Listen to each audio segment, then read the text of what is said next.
अल्लाहुम्मा अन्फ़अनी बिमा अल्लमतनी वअल्लिमनी मा यनफ़अनी वज़िदनी इल्मा। अऊज़ु बिल्लाहि मिनश शैतानिर रजीम। बिस्मिल्लाहिर रहमानिर रहीम। हुवल्लज़ी अरसल रसूलहु बिल हुदा व दीनिल हक़ लियुज़हिरहु अलद्दीनि कुल्लिहि वलौ करिहल काफ़िरून।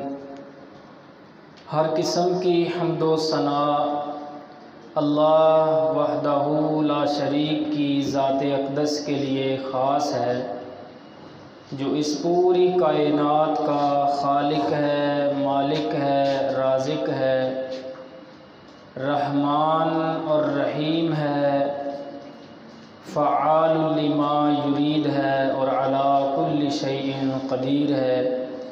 दुरूद व सलाम आकाए कायनात सय्यदुल अव्वलीन वल आखिरीन शफ़ीउल मुज़निबीन रहमतुल लिल आलमीन सय्यदुना व मौलाना इमाम आज़म क़ाइद आज़म रहबर आज़म जनाब मुहम्मद मुस्तफ़ा सल्लल्लाहु तआला अलैहि व अला आलिहि व अस्हाबिहि अजमाइन पर मुख्तसर हम्दो सलात के बाद,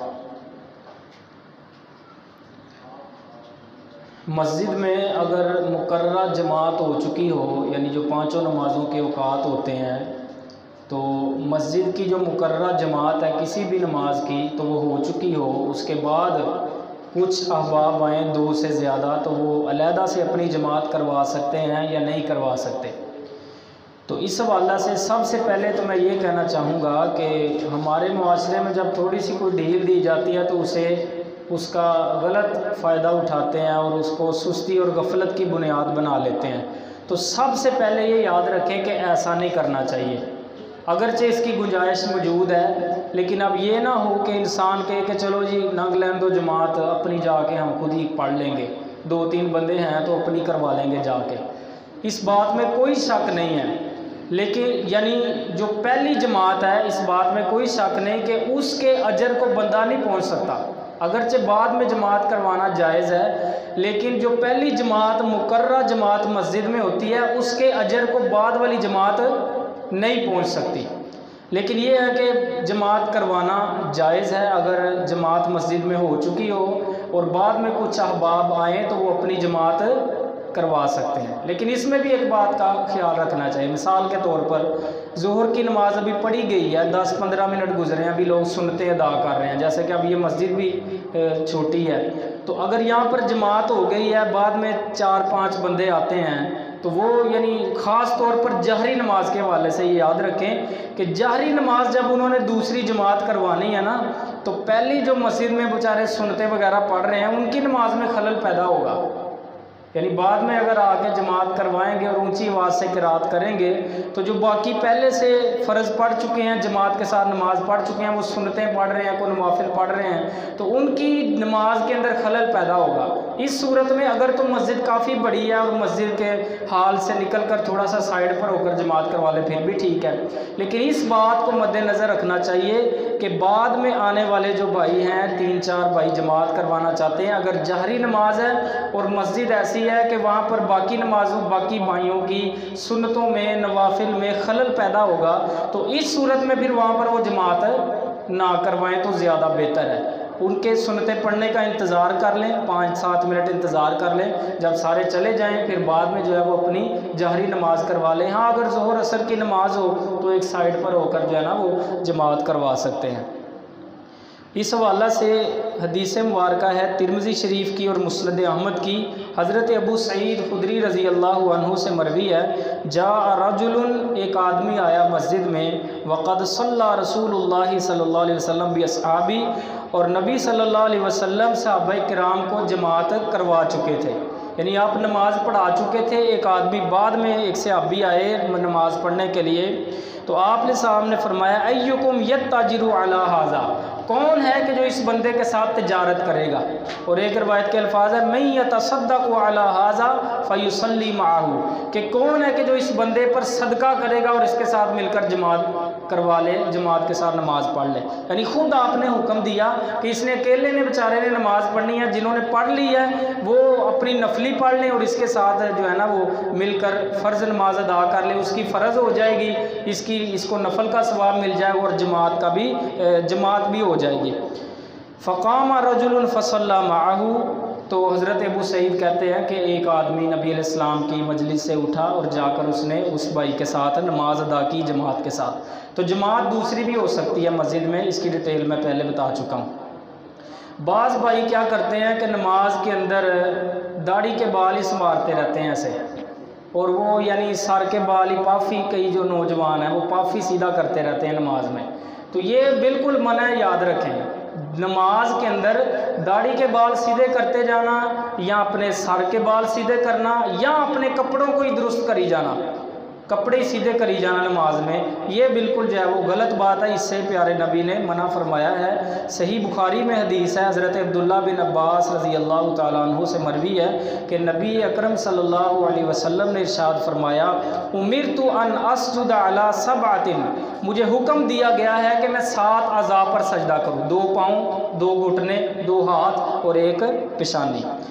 तो मुझे हुक्म दिया गया है कि मैं 7 अज़ा पर सजदा करूं, और क्या एक और हुक्म दिया गया है कि ला अकुफ़ु शारन वला सौबन, कि नमाज की हालत में ना मैं बाल संवारूं और ना मैं कपड़े संवारूं। इस बात का मुझे अल्लाह की तरफ से हुक्म दिया गया है। तो ये अल्लाह का हुक्म है। नमाज में अगर आप दाढ़ी के बाल संवारते हैं या पफ सीधा करते रहते हैं या बाल अपने यानी कपड़े सीधे करते रहते हैं, तो आप किसके हुक्म की नाफरमानी करते हैं? अल्लाह रब्बुल इज़्ज़त के हुक्म की। इसलिए नमाज में वक़ूमू लिल्लाहि क़ानितीन, मुकम्मल फरमा बरदार होकर खुशू व खुजू के साथ नमाज में खड़े होना चाहिए, ना कि बंदा दाढ़ी या सर के बाल सीधे करता रहे। इसी तरह बाज़ भाइयों की आदत होती है कि वो इमाम से भी पहल करते हैं, इमाम से भी जल्दी करने की कोशिश करते हैं। इमाम ने अभी पूरा अल्लाह अकबर नहीं कहा, वो पहले ही रुकू में पहुँचे होते हैं। इमाम ने अभी पूरा अल्लाह अकबर नहीं कहा, वो पहले ही सजदे में पहुँचे होते हैं, इमाम से भी आगे चलते हैं। तो इस बात से भी नबी सल्लल्लाहु अलैहि वसल्लम ने मना फरमाया है। हज़रत अनस रज़ी अल्लाह अन्हु से मरवी सही बुखारी की हदीस है कि नबी अकरम सल्लल्लाहु अलैहि वसल्लम ने इरशाद फरमाया, इन्नमा जुइलल इमामु लियुक्तम बिही, बेशक इमाम सिर्फ इसलिए बनाया गया है कि उसकी पैरवी की जाए, उसके पीछे पीछे चला जाए। फला यरकाऊ हत्ता यरका, बस जब तक वो रुकू ना कर ले तुम रुकू ना करो। यानी जब वो पूरा मुकम्मल रुकू की हालत में पहुंच जाए फिर बंदे को अपनी हालत बदलनी चाहिए। वला तरफ़ाऊ हत्ता यरफ़ा, और जब तक वो सर नहीं उठाता रुकू से या सजदे से तब तक तुम भी ना उठा करो। इसी माना की और भी कई हदीसें जिसमें मज़ीद वजाहत है कि तुम तब तक सजदे में ना जाओ जब तक इमाम ना सजदे में पहुंच जाए, तब तक अल्लाहु अकबर ना तुम कहो जब तक इमाम ना अल्लाहु अकबर कह ले। तो मुफस्सिरीन किराम इन्हीं अहादीस के पेश नज़र फरमाते हैं कि जब इमाम यानी कोई भी तकबीर है, रुकू कोई भी हालत बदलनी है नमाज की, इमाम अल्लाहु अकबर पूरा अदा कर ले फिर मुक्तदी को अपनी हालत बदलनी चाहिए और अल्लाहु अकबर कहना चाहिए। इमाम रुकू में पहुंच जाए फिर उतनी देर मुक्तदी खड़े रहें। यानी जब बंदा इमाम जो है वो रुकू के अंदर मुकम्मल पहुंच जाता है फिर आप जो है वो रुकू के अंदर जाएं। से सहाबा किराम बयान करते हैं कि हम में से कोई बंदा अपनी पुश्त को नहीं झुकाता था कि जब तक नबी अकरम सल्लल्लाहु अलैहि वसल्लम सजदे में अपनी पेशानी नहीं रख लेते थे। यानी जब प्यारे नबी अपनी पेशानी मुबारक को ज़मीन पर टिकाते थे तब तक सहाबा किराम खड़े रहते थे और बाद में सजदे के अंदर जाते थे जब प्यारे नबी सजदे में पहुंच जाते थे। तो इसलिए इमाम से पहल नहीं करनी चाहिए, बल्कि एक तो वईद भी है नबी अकरम सल्लल्लाहु अलैहि वसल्लम की। एक हदीस मुझे याद आई कि आप इस्लाम ने फरमाया कि जो बंदे इमाम से पहल करते हैं, इमाम से पहले रुकू करते हैं, इमाम से पहले रुकू से सर उठा लेते हैं, क्या वो इस बात से डरते नहीं कि अल्लाह उनका सर गधे का सर बना दे? तो ये सही हदीस है। तो ये सख्त वईद प्यारे नबी ने बयान की किस कदर ज़रूरी है इमाम की इक्तिदा करना, इमाम के पीछे पीछे चलना, इससे अंदाज़ा लगाया जा सकता है। इसी तरह नमाज की हालत में, बीमारी की हालत में, नमाज में बीमारी की हालत में या किसी बुढ़ापे की वजह से किसी सतून के साथ टेक लगा लेना या कुर्सी का इस्तेमाल कर लेना, ये भी जायज़ और दुरुस्त है। बाज़ भाई सख्ती करते हैं इस हवाला से, कुर्सी नहीं होनी चाहिए जी, कुर्सी नहीं जायज़, कुर्सी का इस्तेमाल नहीं करना चाहिए। तो ये बेजा सख्ती मुनासिब नहीं है। दीन इस्लाम से हमें इस बात की गुंजाइश निकलती है कि हम कुर्सी का इस्तेमाल करें। हाँ, मैं इतना ज़रूर कहूँगा कि अगर किसी भाई के अंदर खड़े होने की इस्तिताअत हो या बैठने की इस्तिताअत हो, वो ज़मीन पर बैठ सकता है तो वो कुर्सी का इस्तेमाल ना करे, वो ज़मीन पर बैठकर नमाज पढ़े। हाँ, अगर कोई बंदा खड़ा होकर क़याम कर ले और फिर बाद में रुकू या सजदा बैठकर कर ले इशारे से, वो भी ठीक है। लेकिन अगर किसी में इतनी भी इस्तिताअत नहीं, वो ज़्यादा देर खड़ा भी नहीं रह सकता, वो ज़मीन के ऊपर बैठ भी नहीं सकता, तो कुर्सी का इस्तेमाल बिलाशुबा उसके लिए जो है वो जायज़ और दुरुस्त है, इसकी गुंजाइश हमें मिलती है।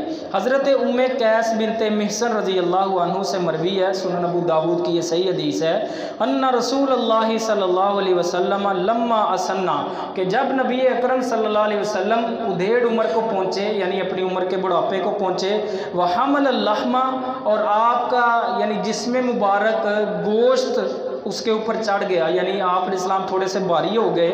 इत्तख़ज़ अमूदन फ़ी मुसल्लाहु, तो आप इस्लाम ने अपनी नमाज पढ़ने की जगह में एक सतून बना लिया, यअतमिदु अलैहि, जिस पर आप टेक लगा लिया करते थे नमाज में। तो इसी से क़यास करते हुए अगर कोई बंदा इंतहाई मजबूरी के आलम में कि बैठ भी नहीं सकता, खड़ा भी नहीं हो सकता ज़्यादा देर, तो कुर्सी का इस्तेमाल उसके लिए जायज़ और दुरुस्त है, वो कुर्सी के ऊपर नमाज अदा कर सकता है। हाँ, अगर कोई बंदा बैठ तो नहीं सकता लेकिन वो खड़ा हो सकता है, तो उसके लिए ये याद रखें कि वो क़याम खड़ा होकर करे, क़याम खड़ा होकर करे, फिर जब रुकू या सजदा करने की बारी आए तो वो बैठ जाए। बाज़ भाई क्या करते हैं, वो बिल्कुल सही होते हैं, चल के आते हैं अच्छे तरीके से, खड़े भी हो सकते हैं, लेकिन वो कुर्सी रख कर शुरू से ही बैठ जाते हैं और सारी नमाज बैठ कर पढ़ते हैं। ऐसा भी मुनासिब नहीं है। अगर खड़े होने की ताकत मौजूद है तो क़याम फ़र्ज़ है, क़याम नमाज का फ़र्ज़ है। अगर आप खड़े हो सकते हैं तो आप कुर्सी उस जगह पर रख लें, अपनी नमाज की जगह पर खड़े होकर अपना पूरा क़याम करें। जब रुकू करने की बारी आए, अगर रुकू भी कर सकते हैं तो वैसे ही रुकू कर लें, और फिर सजदा करते वक्त बैठ जाएं आप और इशारे से सजदा कर लें। लेकिन अगर रुकू और सजदा दोनों ही नहीं कर सकते तो फिर आप क़याम खड़े होकर कर लें और फिर रुकू और सजदा जो है वो बैठकर आप इशारे से कर सकते हैं। बाद इस हवाले से वो रिवायत पेश करते हैं कि कुर्सी पर नमाज नहीं पढ़नी चाहिए। क्यों जी? वो एक नबी अलैहिस्सलाम ने एक मरीज़ को देखा था कि वो जो है अपने सराहने के ऊपर सजदा कर रहा था, सराहने के ऊपर सजदा कर रहा था। वो आगे रवायत आ भी जाती है मज़ीद, उधर ही इंशाल्लाह बात करते हैं। जूतों समेत भी नमाज पढ़ना जायज़ है, ये बात याद रखें। फ़र्ज़ नमाज जूतों समेत फ़र्ज़ नमाज पढ़ना भी जायज़ है, लेकिन ऐसे अब जहाँ पर कलीन है वहाँ पर ना पढ़ी जाए। अगर कहीं ज़रूरत पड़ जाती है, कहीं सड़क पर आपने नमाज़ पढ़नी है या कहीं आपने ऐसी जगह पर नमाज़ पढ़नी है, या नमाज जनाजा ही है, वो खड़े होकर ही पढ़ते हैं, तो वहाँ पर भी बाज़ भाई क्या करते हैं, वो जूते तो उतार लेते हैं लेकिन फिर उसके ऊपर ही पाँव रख लेते हैं। तो वो क्या बात हुई? जूता तो नीचे ही है ना, या उसके बीच में आपने पाँव रखा है या ऊपर रख लिया है, तो जूता तो वहीं पर नीचे ही है। ये पता नहीं क्या स्कीम है, यानी वो पाँव जूते से तो निकाल लेंगे लेकिन जूते के ऊपर ही खड़े होकर सजदा वो जब नमाज जनाजा पढ़ेंगे। हालांकि इस बात में कोई हरज नहीं है, अगर आप जूते समेत ही आप नमाज जनाजा पढ़ लें। प्यारे नबी की ज़्यादातर ज़िंदगी जूतों समेत नमाज पढ़ने की ज़्यादा रवायतें मिलती हैं कि आप इस्लाम ने ज़्यादातर जूते पहन कर नमाज अदा की है। बल्कि ये रवायत भी आगे आपको सुनाता हूँ। आप इस्लाम ने फरमाया से हज़रत सईद बिन यजीद अल अज़दी, पहली रवायत जूतों के हवाला से हज़रत सईद बिन यजीद अल अज़दी रज़ी अल्लाह अन्हु से मरवी है, सही बुखारी की हदीस है। कहते हैं सअलतु अनस इब्न मालिकिन, मैंने हज़रत अनस बिन मालिक रज़ी अल्लाह अन्हु से सवाल किया, अकान नबी सल्लल्लाहु अलैहि वसल्लम युसल्ली फ़ी नअलैहि, कि क्या नबी अकरम सल्लल्लाहु अलैहि वसल्लम जूतों में नमाज़ पढ़ लिया करते थे? क़ाला नअम, तो हज़रत अनस बिन मालिक ने फरमाया कि बिल्कुल हाँ, अल्लाह के नबी सल्लल्लाहु अलैहि वसल्लम जूते में भी नमाज पढ़ा करते थे। ये सुनन अबू दाऊद की दूसरी हदीस जो अहमियत को वाज़े करती है जूते पहन कर नमाज पढ़ने की। हज़रत शद्दाद बिन औस रज़ी अल्लाह अन्हु से मरवी है कि नबी सल्लल्लाहु अलैहि वसल्लम ने इरशाद फरमाया, खालिफुल यहूदा, यहूदियों की मुखालफत करो, फ़इन्नहुम ला युसल्लूना फ़ी निआलिहिम वला खिफ़ाफ़िहिम, पस बेशक वो जूतों में और मोज़ों में नमाज अदा नहीं करते। यानी यहूदी नहीं करते, तुम करो, तुम यहूदियों की मुखालफत करो, जूते पहन कर नमाज पढ़ लिया करो, मोज़े पहन कर नमाज पढ़ लिया करो। तो ये मुखालफत करने का हुक्म दिया। जो नहीं पढ़ते, बुरा समझते हैं, वो यहूदी हैं। हमारे मुसलमान बाज़ औक़ात जो है ना वो इल्म ना होने की वजह से वो, हालांकि ये इल्मी मसला है, प्यारे नबी की ज़िंदगी से नमाज़ें जूते साथ पढ़ना साबित है, तो जब कोई नमाज अगर जूते में पढ़ रहा हो तो उसको बुरा समझा जाता है। जनाजे में भी बाज़ औक़ात हमने खुद ऐसे कई जनाजे पढ़े हैं, वो साथ वाले ऐसे कोनियाँ मार रहे होते हैं, यार जूता उतार दो, तो हालांकि उन्हें पता नहीं होता मसले का, बुरा समझते हैं। तो जैसा मुआशरा हो बंदा वैसा ही हो जाता है। तो ये बात याद रखें कि जूता पहनकर फ़र्ज़ नमाज भी पढ़ी जा सकती है। जूता पहनकर नमाज जनाजा वो तो फिर भी फ़र्ज़ किफ़ाया है, तो वो भी पढ़ा जा सकता है, इस बात में कोई हर्ज वाली बात नहीं है। ये तकिया पर सजदा करना या गद्दे पर नमाज पढ़ना, ये जो बेड वाला मोटा गद्दा होता है उस पर भी नमाज अदा करना दुरुस्त नहीं है। हज़रत अब्दुल्ला बिन उमर रज़ी अल्लाहु अन्हु से मरवी है, अन्न नबिय्या सल्लल्लाहु अलैहि वसल्लम क़ाल लिमरीज़िन सल्ला अला वसादतिन, कि नबी सल्लल्लाहु अलैहि वसल्लम ने एक मरीज़ को देखा कि वो सराहने पर सजदे कर रहा था, नमाज पढ़ रहा था, तो आप अलैहिस्सलाम ने उसे फरमाया दअहा अनका, इस सराहने को अपने पास से हटा दो, इस सराहने को अपने पास से दूर कर दो। तसजुद अलल अर्ज़ि इन इस्तताअता, अगर इस्तात है तो ज़मीन पर सजदा करो, ज़मीन पर माथा लगाओ। व इल्ला फ़अउम ईमान, और अगर तुम्हारे अंदर ज़मीन पर सजदा करने की इस्तात नहीं है तो क्या करो,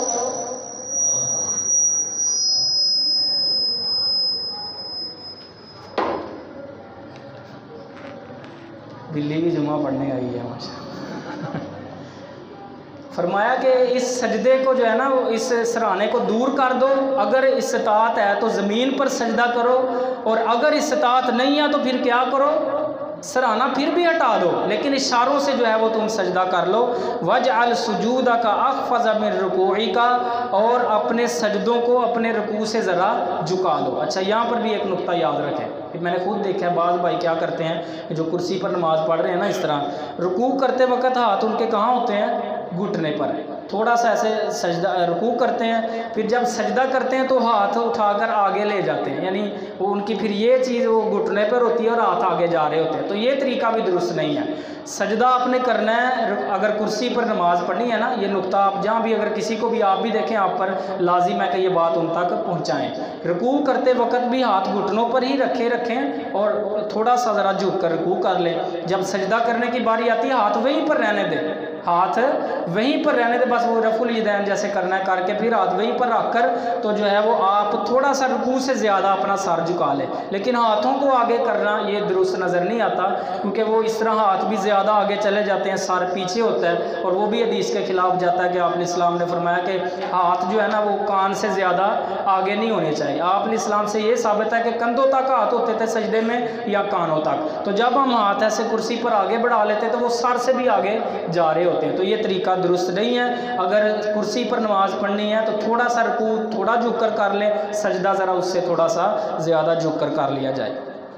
अच्छा, जुमे के वक़्त के हवाले से इसी में वो भी मसला आ जाता है जो मोहतरम इकबाल साहब ने पूछा था कि अज़ान अगर जैसे वो ज़वाल से पहले ही हमारी अक्सर हो जाती है, तो देखें अज़ान का जहाँ तक मसला है ना, ये अपने वक़्त पर ही होनी चाहिए, लेकिन जुमे वाले दिन इस बात की बिल्कुल रुख्सत है। बल्कि ये बात भी समझें कि जुमे वाले दिन अगर नमाज भी ज़वाल से पहले ही पढ़ ली जाए, यानी हम 11 बजे 11:30 बजे खुतबा शुरू कर लें और आधे घंटे का खुतबा पढ़ के 12 सवा 12 जमात करा लें, अभी ज़वाल का वक़्त भी नहीं आया, फिर भी ये चीज़ जायज़ और दुरुस्त है, और ये हदीस से साबित है। ये हदीस मैंने ढूंढी थी और नकल की थी, हज़रत जाबिर रज़ी अल्लाहु अन्हु से मरवी, सुनन नसाई की ये हदीस है।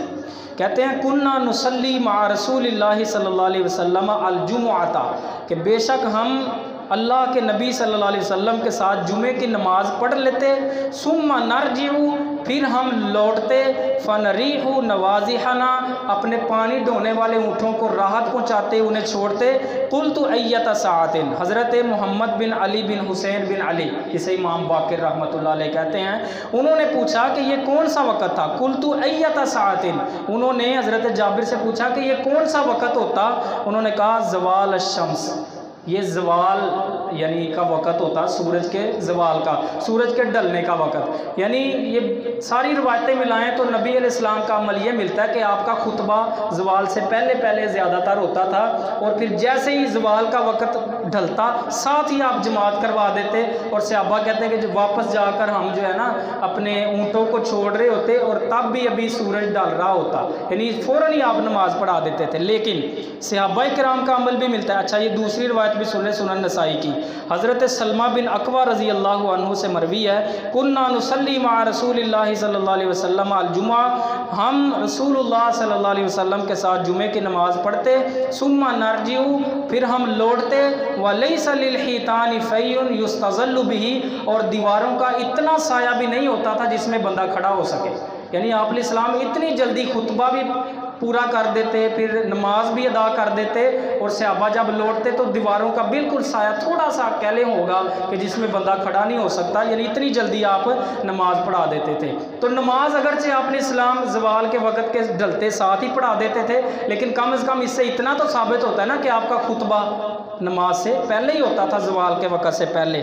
और दूसरी बात ये सही हसन सनद के साथ दारुक़ुतनी में हदीस मौजूद है, हज़रत अब्दुल्ला बिन सईदान अस्सुलमी रज़ी अल्लाह अन्हु से मरवी है, कहते हैं शहीदतुल जुमअत मअ अबी बकर रज़ी अल्लाह अन्हु, कि मैंने हज़रत अबू बकर रज़ी अल्लाह अन्हु के साथ जुमा अदा किया, फ़कानत खुतबतुहु व सलातुहु क़ब्ल निस्फ़ नहार। ये देखें, कहते हैं कि हज़रत अबू बकर का खुतबा भी और नमाज भी निस्फ़ुन नहार से पहले पहले ही पूरी हो जाती थी, यानी ज़वाल के वक़्त से भी पहले ही वो खुतबा भी अदा कर लेते हैं हज़रत अबू बकर, और नमाज भी पढ़ा देते हैं। और फिर कहते हैं सुम्मा शहीदतुहा मअ उमर, फिर मैंने उमर के साथ भी, यानी हज़रत उमर के दौरे खिलाफत में भी मैंने उनके साथ जुमा अदा किया, फ़कानत सलातुहु व खुतबतुहु इला अन अक़ूला इंतसफ़न नहार, तो उनका खुतबा और उनकी नमाज जो थी ये ज़वाल के वक़्त होती थी, यानी खुतबा पहले ही हो जाता और नमाज जब पढ़ा रहे होते थे तब ज़वाल का वक़्त होता था। सुम्मा शहीदतुहा मअ उस्मान, फिर मैं उस्मान के साथ रज़ी अल्लाह अन्हु के साथ भी मैंने जुमा अदा किया, कहते हैं फ़कानत सलातुहु व खुतबतुहु इला अन अक़ूला ज़ालन नहार, तो उनकी नमाज और खुतबा जो था ज़वाल के बाद होता था, यानी सूरज ढलने के बाद, यानी खुतबा वो भी इस तरह पहले अदा कर लेते थे, और नमाज जो है जैसे ही ज़वाल का वक़्त गुजरता साथ ही नमाज अदा कर देते। फ़मा रअयतु अहदन आबा ज़ालिका वला अनकरा, फिर कहते हैं कि मैंने किसी भी सहाबी को इसके ख़िलाफ़ एहतजाज करते हुए, इस पर एतराज़ करते हुए और इसका इनकार करते हुए नहीं देखा। यानी किसी भी सहाबी ने, यानी तमाम सहाबा का इस बात पर इजमा साबित हुआ कि सहाबा किराम इस बात में कोई हरज महसूस नहीं करते थे कि जुमे वाले दिन ज़वाल से पहले जुमा पढ़ लिया जाए, ज़वाल के वक़्त जुमा पढ़ लिया जाए, या ज़वाल के बाद जो है वो जुमा पढ़ लिया जाए। तो ये जो है साबित हो गया कि जुमे वाले दिन इसकी रुख्सत निकलती है, अजान की भी और नमाज तक की भी, खुतबे तक की भी, कि ज़वाल का कोई ख्याल बेशक ना किया जाए। लेकिन ज़्यादातर इसमें भी मुस्तहब ये है कि जो सारी रवायतें अगर जमा करें तो उससे यही नतीजा निकलता है कि खुतबा अगरचे पहले हो जाए, अजान भी पहले हो जाए, लेकिन नमाज का अगर ख्याल कर लिया जाए कि ज़वाल का वक़्त गुजरते साथ ही करा लें तो ये ज़्यादा बेहतर है। अगर कोई बंदा नमाज भी ज़वाल के वक़्त में या पहले जमात भी करवा देता है तो इसका भी जवाज़ हदीस के मुताबिक निकलता है सहाबा किराम के अमल से। अच्छा, जुमे वाले दिन अज़ान का भी एक मसला है, कितनी अज़ानें होनी चाहिए और किस वक़्त अज़ान होनी चाहिए, इस हवाले से भी काफ़ी अफरात व तफरीर पाई जाती है। तो ये बात याद रखें कि पहले रवायतें पढ़ लें, फिर इंशाल्लाह आप भी मज़ीद समझ जाएंगे।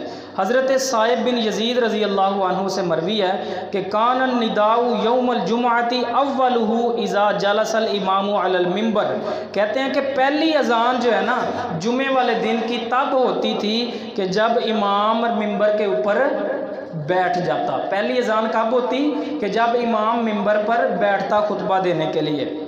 अला अहदिन नबी सल्लल्लाहु अलैहि वसल्लम, अल्लाह के नबी के दौर में भी ऐसा ही था। व अबी बकरिन, हज़रत अबू बकर के दौर में भी ऐसा ही था। व उमर रज़ी अल्लाह अन्हुम, हज़रत उमर के दौर में भी ऐसा ही था। फ़लम्मा काना उस्मान, बस जब हज़रत उस्मान का दौर आया, व कसुरन नास, और लोग बहुत ज़्यादा हो गए, ज़ादन निदा अस्सालिसी अलज़्ज़ौरा, तो हज़रत उस्मान रज़ी अल्लाह अन्हु ने तीसरी अजान का इजाफ़ा किया ज़ौरा के मुकाम पर। तीसरी अजान इसलिए का अकामत भी बीच में काउंट की है, यानी अजान एक जब इमाम बैठता है और दूसरी इकामत, और तीसरी जो अजान वो पहली अजान से भी जो पहले वो ज़ौरा मुकाम पर कुछ अर्सा पहले, ये ज़ौरा क्या है, मुकाम है ये एक। हज़रत इमाम बुखारी फरमाते हैं अज़ौराउ मौज़िउन बिस्सूक़ बिल मदीना, ये मदीना में एक बाज़ार एक जगह का नाम है ये ज़ौरा। तो इस मुकाम पर हज़रत उस्मान रज़ी अल्लाह ताला अन्हु ने अपने दौर में ये अजान शुरू की थी तीसरी। वो कब कि खुतबे से भी कुछ अर्सा पहले बाज़ार में अजान जाकर दी जाती, ताकि उससे, क्योंकि उस वक़्त ना तो घड़ियाँ थी और ना ही स्पीकर था कि जिसके ज़रिए से अजान वहाँ पर पहुँच जाए, या घड़ी से बंदा टाइम देखकर मस्जिद में आ जाए। तो इसलिए हज़रत उस्मान रज़ी अल्लाह अन्हु ने इसकी ज़रूरत महसूस की कि एक अजान पहले, काफ़ी देर पहले बाज़ार में ज़ौरा मुकाम पर दी जाती, ताकि लोग मुत्तले हो जाएँ और जुमा पढ़ने के लिए मस्जिद में आ जाएँ। दूसरी रिवायत सही बुखारी की ये भी रिवायत है, हज़रत साइद बिन यजीद रज़ी अल्लाह अन्हु कहते हैं अन्नल्लज़ी ज़ाद ताज़ीन सालिसा यौमल जुमा, कि बेशक वो बंदा जिसने तीसरी अजान का इजाफ़ा किया जुमे वाले दिन, उस्मान इब्न अफ़्फ़ान, हज़रत उस्मान बिन अफ़्फ़ान रज़ी अल्लाह अन्हु थे।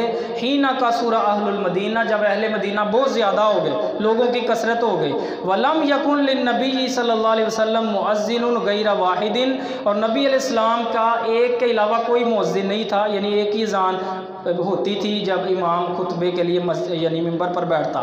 वकानत ताज़ीनु यौमल क़ियामति हीना यजलिसुल इमाम यानी अलल मिंबर, और अज़ान जो थी जब इमाम मिंबर पर बैठ जाता तब हुआ करती थी।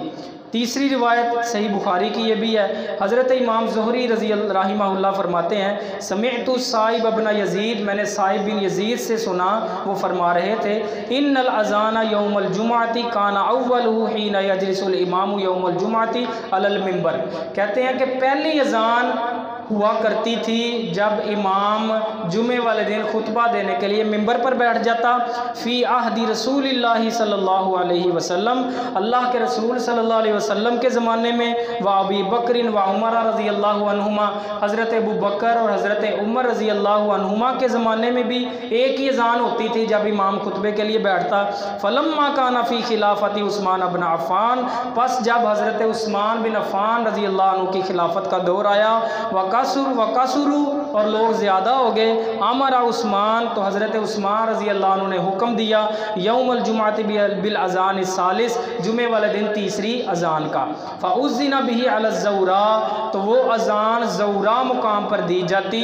फ़सबतल अम्रु अला ज़ालिक, तो फिर मामला इसी पर पक्का हो गया, यानी एक अज़ान खुतबे से काफ़ी देर पहले ज़ौरा मुकाम पर दी जाती, और फिर दूसरी अज़ान जब इमाम खुतबे के लिए बैठता मिंबर पर तब दी जाती, और फिर तीसरी जो है वो इकामत काउंट की है कि इकामत पढ़कर जमात करवा दी जाती थी। तो अब मैं अर्ज़ करना चाहूँगा कि हमारे नज़दीक अहादीस की रोशनी में ये जो अज़ान दी जाती है खुतबे से भी कई अरसा पहले, ये जायज़ और दुरुस्त अब नहीं है। क्यों? अब इसकी ज़रूरत ही बाकी नहीं है। अल्लाह के नबी का दौर देखें तो एक ही अज़ान होती है, जब मिंबर पर प्यारे नबी बैठते हैं खुतबा देने के लिए तब ही अज़ान होती है। हज़रत अबू बकर का दौर 2.5 साल खिलाफत का गुजरा, तब भी ऐसे ही रहा, एक ही अज़ान होती थी जब इमाम मिंबर पर बैठता जैसे हम देते हैं। और हज़रत उमर का दौर भी गुजरा, सारा 10 साल उन्होंने खिलाफत की है, तब भी यही चीज़ रही कि एक ही अज़ान होती थी जब इमाम मिंबर पर खुतबा देने के लिए बैठता था। हज़रत उस्मान रज़ी अल्लाह अन्हु ने अज़ान शुरू की, इसमें कोई शक नहीं, क्योंकि लोग ज़्यादा हो गए थे, स्पीकर नहीं था, घड़ियाँ नहीं थी कि बंदा वहाँ पर अज़ान सुनकर मस्जिद में आ जाए या घड़ी पर टाइम देखकर मस्जिद में आ जाए। लेकिन और साथ ये भी एक मसला है ना, देखें जो अहबाब जो भाई ये हज़रत उस्मान का हवाला देकर और मस्जिद के अंदर अज़ान देते हैं, मस्जिद के अंदर अज़ान देते हैं ये खुतबे से पहले, यानी आधा पौना घंटा पहले जो अज़ान देते हैं, हालांकि हवाला हज़रत उस्मान का देते हैं कि उन्होंने अज़ान ऐसे दी है। ठीक है, अगर हज़रत उस्मान की सुन्नत पर अमल करना है और अगर इस बात की ज़रूरत पेश आती है कहीं अज़ान देने की लोगों की अक्सरियत की वजह से या इसी वजह से, तो याद रखें कि अज़ान अब भी हम कहते हैं कि दी जा सकती है, लेकिन वो मस्जिद से बाहर दी जाएगी। बाज़ार में अजान दें हज़रत उस्मान के सुन्नत पर अगर अमल करना है तो ये अजान जो पहले देनी है वो बाज़ार में दें, और फिर जब इमाम खुतबे के लिए बैठता है मिंबर पर दूसरी अजान दें, फिर बाद में इकामत करवा कर जमात करवा दें। लेकिन बेहतर अब यही है, अजान की ज़रूरत नहीं रही पहले की, तो यानी ये जो पहले खुतबे से काफ़ी अर्सा पहले दी जाती है, क्योंकि स्पीकर हैं, अब स्पीकर भी मौजूद हैं, घड़ियाँ भी मौजूद हैं, सब टाइम देख कर उन्हें पता है कि इतने वक्त पर खुतबा शुरू होना है, हम मस्जिद में पहुँच रहे हैं, और एक अजान जो है वो सुन्नत के मुताबिक काफ़ी है, जैसा कि अल्लाह के नबी के दौर में था, हज़रत उमर के दौर में था, अबू बकर के दौर में था। अल्लाह रब्बुल इज़्ज़त हमें कुरान और सुन्नत को सही तौर पर समझने की और उसके मुताबिक अमल करने की अल्लाह हमें तौफीक अता फरमाए। व आखिरु दाअवाया अनिल हम्दुलिल्लाहि रब्बिल आलमीन।